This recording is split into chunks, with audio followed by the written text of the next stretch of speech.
국민의힘 대선 후보로 노동운동가 김문수 전 고용노동부 장관이 선출됐습니다. 어제 한동훈 전 국민의힘 대표와 결선 투표에서요 승리를 했어요. 그래서 21대 국민의힘 대통령 후보로 선정이 됐습니다.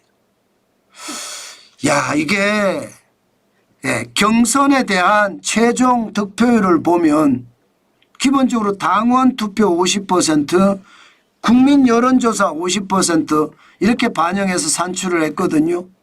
그런데 김문수 전 고용노동부 장관은 56.53%를 기록을 했습니다. 한동훈 전 국민의힘 대표는 43.47%를 기록을 했고요. 의외로 차이가 많이 났죠. 일반적으로 시장에서 계속 예측했던 것은 차이가 아주 비슷비슷하다, 비등비등하다 이렇게 이야기를 했었고요. 심지어 한동훈 전 국민의힘 대표가 승리할 거다. 아슬아슬한 간발의 차로 승리할 거다. 이게 시장의 대체적인 예측이었습니다. 그런데 뚜껑을 열어보니까 게임이 안 돼요. 56.53% 대 43. 지금 47%라는 것은 단순하게 놓고 보더라도 11%가 넘게 차이가 나잖아요. 굉장히 차이가 많이 나는 겁니다. 특히 말입니다. 당원 투표는 61.25%로 김문수 후보가 굉장히 앞섰고요. 한동훈 후보는 38.75%밖에 안 됐어요. 국민 여론조사에서 김문수 후보가 이겼습니다. 51.81%로 한동훈 후보의 48.19%를 이겼어요. 사실은 국민 여론조사에서는 김문수 후보가 질 거다 그렇게 예상을 했거든요. 그런데 의외로 다른 결과가 나왔습니다. 그러니까 이게 시장에서도 약간씩은 놀라는 분위기입니다. 자, 그러면 김문수 후보 이분 어떤 분일까요? 김문수 후보는요. 1951년생이고요. 경북 영천 출생입니다. 경북고등학교를 나와서 서울대 경영학과를 졸업을 했고요. 이게 노동운동의 진수를 보여준다. 그렇게 이야기할 정도로 노동운동에 헌신했던 분이에요. 한일 도르코 노조위원장을 시작으로 해서요. 제15대에서 17대, 15, 16, 17대 국회의원을 지냈습니다. 그리고 제23대, 제3, 경기도지사를 지냈고요. 참 이런 것을 보면 여러분, 김문수 후보가 얼마나 지금 그만큼 많이 이야기하는지 저도 보이는 것 같습니다. 이게 23대하고요. 24대 경기도지사일 겁니다. 그리고 윤석열 정부 들어와서 제야 인사였어요. 사실은요. 사실은. 김문수 후보가 이게 김영삼 대통령 때 마음이 좀 변했어요. 1990년이죠. 공산권이 붕괴하고 그리고 소련이 무너지면서 김문수 후보도 이때 말입니다. 이념적 고민을 굉장히 많이 거쳤다 이렇게 이야기하고요. 당시에 김영삼 대통령의 권유로 자유민자당이죠. 민주자유당에 입당을 했고 그리고 보수정당에서 내리 3선 의원을 거쳤죠. 그런 다음에 2006년에 경기도지사를 겸했고요. 2010년에는 재선에 성공을 했습니다. 그런데 경기도지사 임기 중에 2012년이죠. 18대 대선에 도전하기도 했습니다. 그 당시에 박근혜 후보에 이어서 2위를 기록을 했습니다. 그런데 그 이후부터는요. 쉽게 말하면 김문수라면 사실 보이지 않는 존재감이었어요. 2016년 20대 총선에서 대구 수성갑에 출마를 했거든요. 당시에 김부겸 후보에게 밀렸습니다. 그 이후로는요. 뭐 태극기 부대 함께 다닌다든가 아니면 제야의 이제 고수로 바뀌어버렸거든요. 제야에서 우파 운동하던 사람이다 이렇게 바뀌다가 윤석열 정부에 들어와서 경제사회 노동위원장으로 복귀를 합니다. 역시 강성 이미지를 보였고요. 그 이후에 고용노동부 장관으로 선임이 되면서 이제 뭔가 완전히 사라졌던 그 인물이 부각하기 시작했어요. 그리고 나서 이번에 21대 국민의힘 대통령 후보까지 올라오게 된 겁니다. 야, 저는 여러분 진짜 놀랍다고 생각합니다. 꺼진 불도 다시 보자 뭐 이런 말이 맞을까요?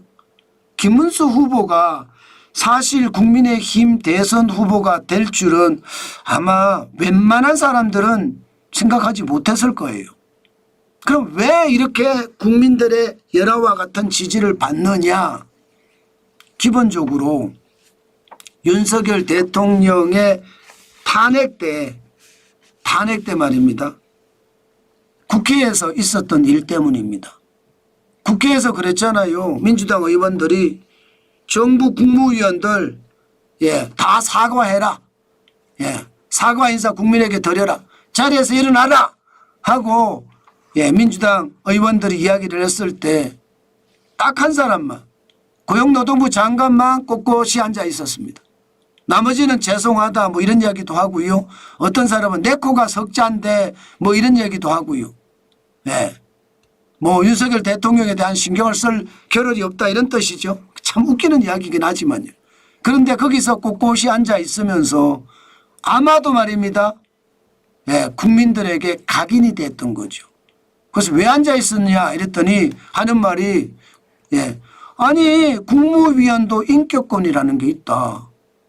그런데 국회의원들이 무조건 일어나서 국민에게 사과 인사드리라는 게 그게 말이 되느냐. 나중에 그렇게 이야기를 했습니다. 그러면서 말입니다. 그 이후로도 뭐 지금까지 보여줬던 모습과 달리 꼿꼿이라는 꿋꿋하게 앉아 있었던 그 모습을 계속 보여줬습니다.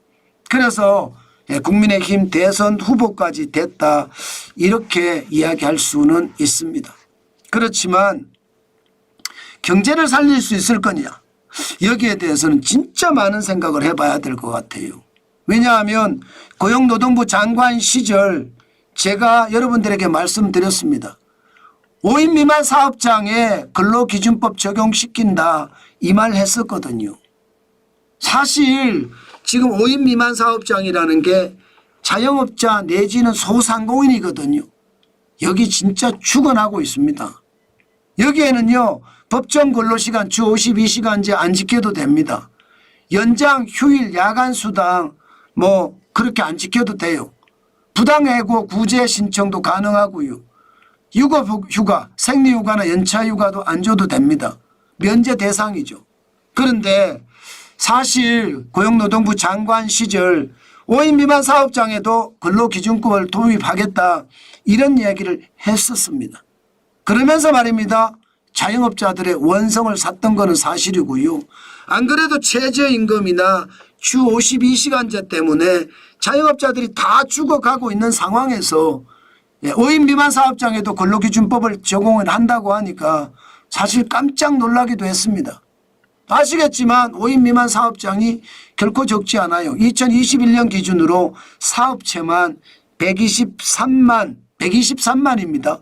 9,760개나 됩니다. 여기에 종사자가 313만 8,284명입니다. 엄청나죠. 자, 이렇게 많으면 여러분 자영업자들 입장에서는 부담이 굉장히 커지거든요.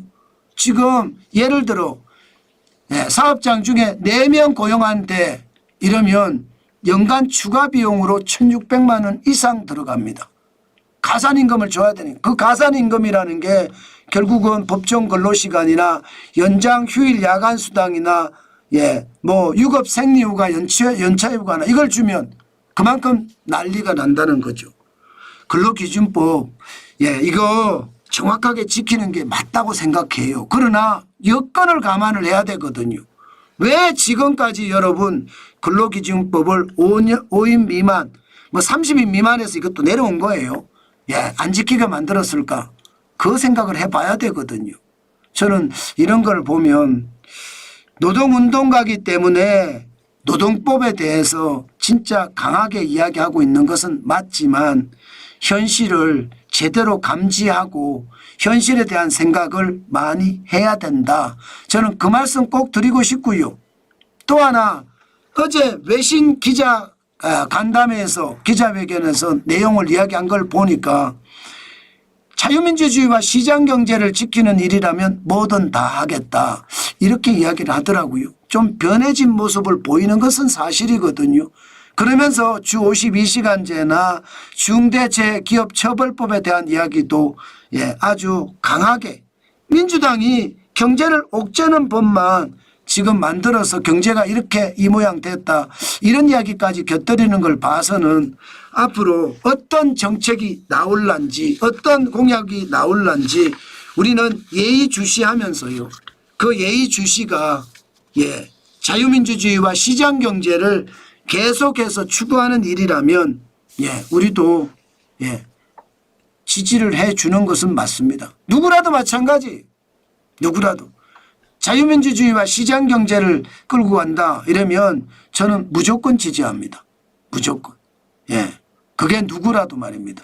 결국 그 속에 시장을 망치는 정책, 자유민주주의를 깨트리는 정책 그런 정책이 있으면 안 보겠지만 그 외에는 아주 유심히 봐야 되겠다. 그 말씀 여러분에게 드리겠습니다. 여러분들도 자유민주주의와 시장경제를 추구하는 후보가 누구인지 아주 세밀하게 보고 야당이든 여당이든 선택해야 되고요. 묻지마 지지하지 마십시오. 포퓰리즘 지지하지 마십시오. 스스로 우리가 안 죽으려고 하면 스스로 안 망하려고 하면 포퓰리즘 완전히 배격하고요. 정책 중심의 지지 저는 꼭 있어야 된다고 생각합니다. 최소한 정환전 TV를 보시는 분이라면 정책 지지는 아주 핵심이다.